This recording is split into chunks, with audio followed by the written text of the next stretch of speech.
What is good, y'all? It is your boy Coltrane back with another video, and today is going to be your official WWE NXT Takeover War Games review, full show review, and results for last night's show. Again, guys, I'm very excited. This is very late.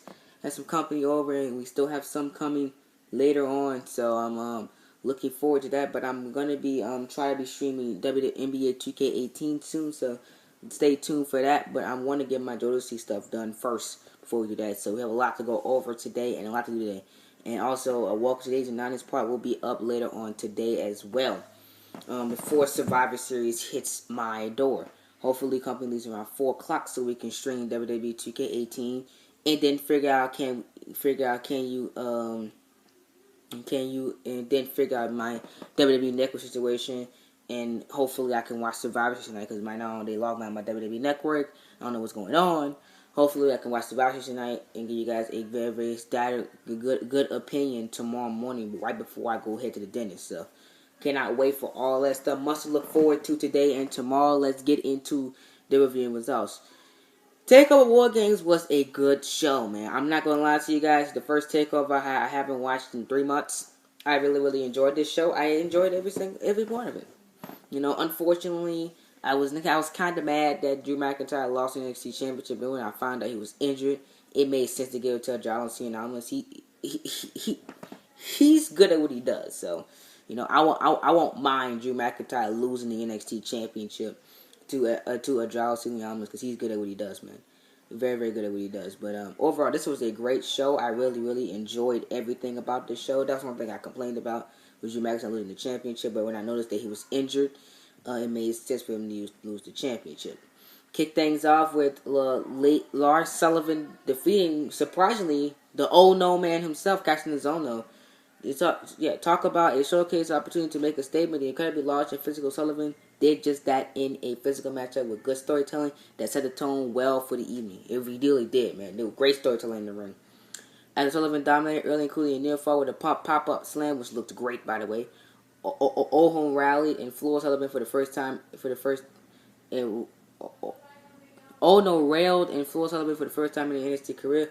But not only did Sullivan kick out of a pin attempt, he shook off a pair of vicious kicks to the head by mouthing the words "I will end you," which he looked beast saying that, bro. Looked beast, bro. Shortly after, Sullivan intercepted a discus elbow attempt by Ono to hit his one-handed slam finisher, the freak attack for the 1-2-3. Overall grade, I give it a B+. Really enjoyed this match. Great storytelling by both competitors, and a bit of a shocked victory by having Lars Sullivan defeat Castagnozzo. I thought Castagnozzo was going to win this match, but they fooled me. Talk about NXT fooling people in a good way. They fooled me and had Lars Sullivan win this match. Great match to kick things off on the opening match of the evening. Then we had Aleister Black defeated Velveteen Dream via pinfall. I knew this was going to happen, man. I paid Aleister Black to win this match. Considering that this was a duel coming out of the party for two of WWE's future stars. Let's hope Aleister Black stays in NXT a little bit longer. Cause I want to go to main roster yet. Please, don't be a Bray Wyatt. Don't ruin Castagnozzo, please. Not yet. And somehow he lived up to his lofty expectations. After one of the more memorable and simplistic, brilliant builds in recent NXT history, Black and Dream put forth a showcase of stiff MMA strikes and entertaining psychology. After spending the majority of the match challenging Black to simply say his name, which was hilarious, by the way, Dream ultimately received his wish in defeat with a seated Black grabbed the microphone and said, "Enjoy infamy, Velvet Dream." That was good. See, that was good, man. I told y'all, man. NXT is great, man. At just 22 and in full command of his dynamic career, he's only 22 years old. He is only 22 years old. Gene was ultimately the biggest winner in this match. Yes, he is. Despite getting pinned, as he showed just how far he has to come in a short time, dressed in tights featuring airbrush images of himself and his opponent. He's that next egomaniac that Dolph Ziggler was, man. The show off.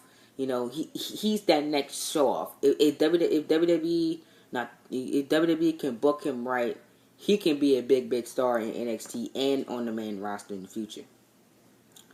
Dream sending the Rick Rude homage late in the match. Yes, he did. Homage. Yeah, he did. He did mention. They did mention Rick Rude in the show by swiveling his hips from the top rope, which was great. He did great. But Black is just as important as the future man in WWE's future, and he has more equal to the task in terms of making a strong impression. Black kicked out of an incredible modified DDT for Dream late in the match, producing a deserved "This is awesome" chant from the crowd. The crowd was hot in this in Houston on this show because of course it's NXT.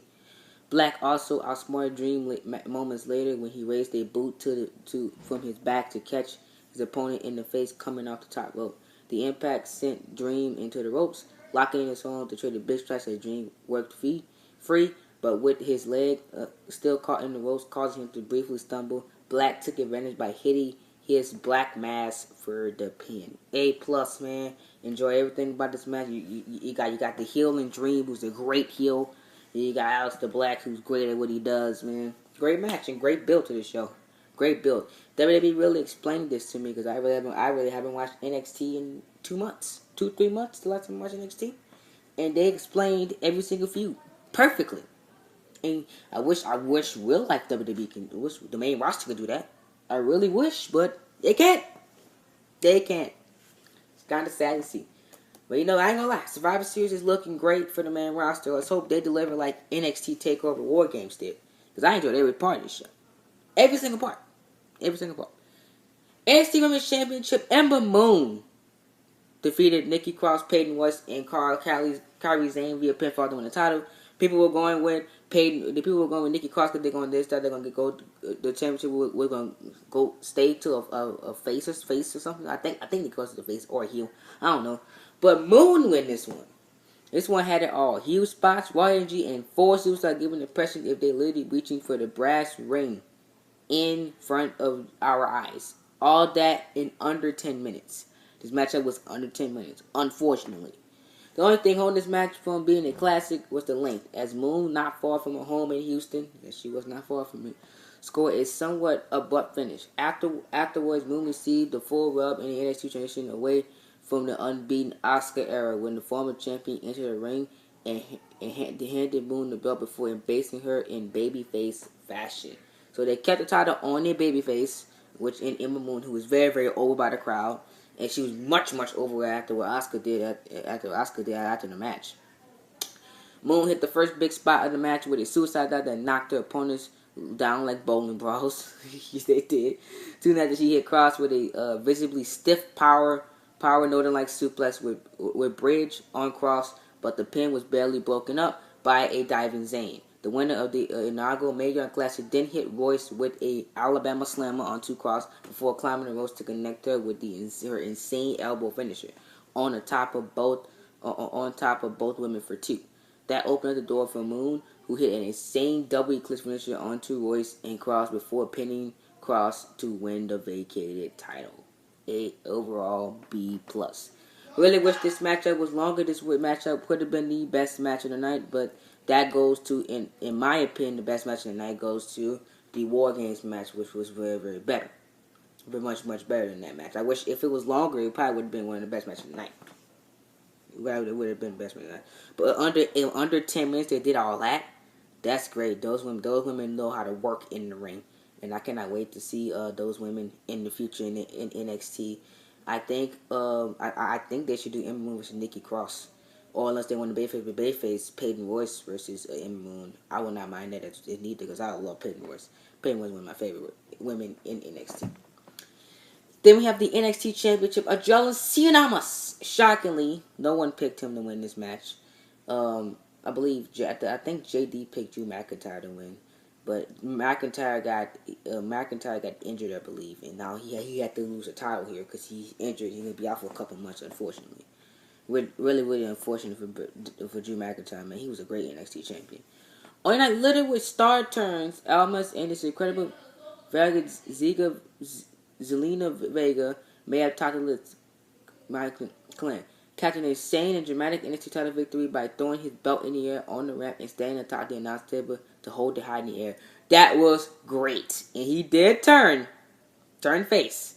Vega played a huge role in the match, even if her Hurricane Rana attempt from the apron early in the match was intercepted by McIntyre, who tossed her back into the ring. The match featured one near fall from another from there, including 2 count from almost after hitting the very tornado DDT from the top rope. He would top that move shortly after with a moonsault from the top rope and score another near fall on a double stump and running double knee.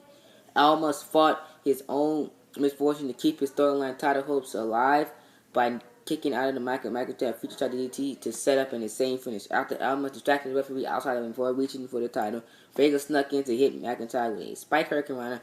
Almas hammerlight DDT, which followed, could only get 2. He was then flipped over head over heels with a last clothesline from Drew McIntyre and needed Vega to place his leg on the ropes to save the pin.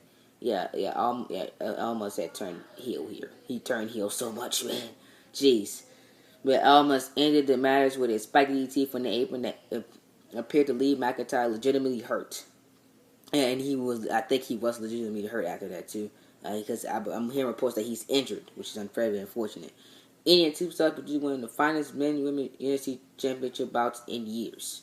So McIntyre turned face, and Almas turned heel. A double turn here, basically, because what I just read, Almas is a heel. He's a heel now. That was heel-like tactics if I've ever seen one. Great match, man. A+, man. Really enjoyed it. Unfortunate that Drew McIntyre is injured. Really wish he wasn't, but just got to move on. Almas will be a great heel champion, guys. I'm not going to lie to you. And finally, we have the War Games, man. This matchup did not disappoint at all. Best match of the night, in my opinion. Undisputed Era defeated Sandy, Ultimate Pain, and Roddy Strong via pinfall. The modern interaction of War Games provided plenty of promise of chaos thanks to dangerous high spots and multiple hard-way cuts. It also featured a modern-day twist with the absent roof, new rules, and shortcuts outside, making the match feel more Elimination Chamber than WCW Classic. Yeah, it wasn't. In the end, was it the cluster? You bet. That doesn't mean it wasn't fun to watch. It was not fun. It was fun to watch though. After a slow start, the action heated up considerably once all 9 superstars entered the ring. The case sealing the start of the match beyond the portion of War Games. Sandy's King Dane, the last entrant and arguably the match's MVP. Yes, in my opinion too. Spice up things by bringing weapons and tables with him. He uncorked a personal tour de force of big spots, including crossbody up the top rope, which looked great, onto 6 of the opponents, and a van Terminator across the ring into Kelly around in between. Dane hit a Mickey Nut screwdriver on Cole, crashing onto O'Reilly below. He later hit a fallaway slam, some more jock combination with 2 opponents on his own, forcing the first "This is awesome" chant from the crowd. Oh, that wasn't the last one though. Alexander was badly cut open with a super German suplex from the top rope on income, crashing into both tables below. Yeah, he was very cut bad open. But good thing they had blood, because this match deserved blood. But the spot of the match went to Adam Cole, who spent the second half looking to escape and hide on top of the cage. Roddy Strong eventually ran up to intercept him and hit a suplex into everyone else down below. That was great, but finish came soon after as Cole hit a shining wizard onto Young, who tried to block the move, but moved with a chair on to be slammed into his head, setting up the 1-2-3 after the match. Then Split Era stood tall while selling the injuries they occurred. Very, very great selling here. Comparing the War Games to the classic 30 years ago is difficult to do because of the rule changes and how much in-ring action has involved. But for what this match lacked compared to the old days in terms of juicy storylines, it made up for the big moments and overall was a success. Grade B. I give it a B too, man. It's wasn't like the classics, but it was a great match, man. I'm not gonna lie to you. And overall, this show was great. I give it a 4.5 out of 5. 4.5 out of 5 and an 8.5 out of 10. Man. That is a great show, man, and we'll see if Survivor Series can live up to the hype. Because I enjoyed it. Did you guys enjoy it? Of course you did. It's NXT. You're gonna enjoy this show, like you're going to enjoy Survivor Series, because Survivor Series is looking great. I'm going to enjoy Survivor Series. You guys are going to enjoy Survivor Series. I know you will. Man. Thank you guys so much for joining me, man. I'm Cole Train, and I'll talk to you guys in the next review tomorrow with Survivor Series 2017. What do I think of it? We'll find out tomorrow. Peace.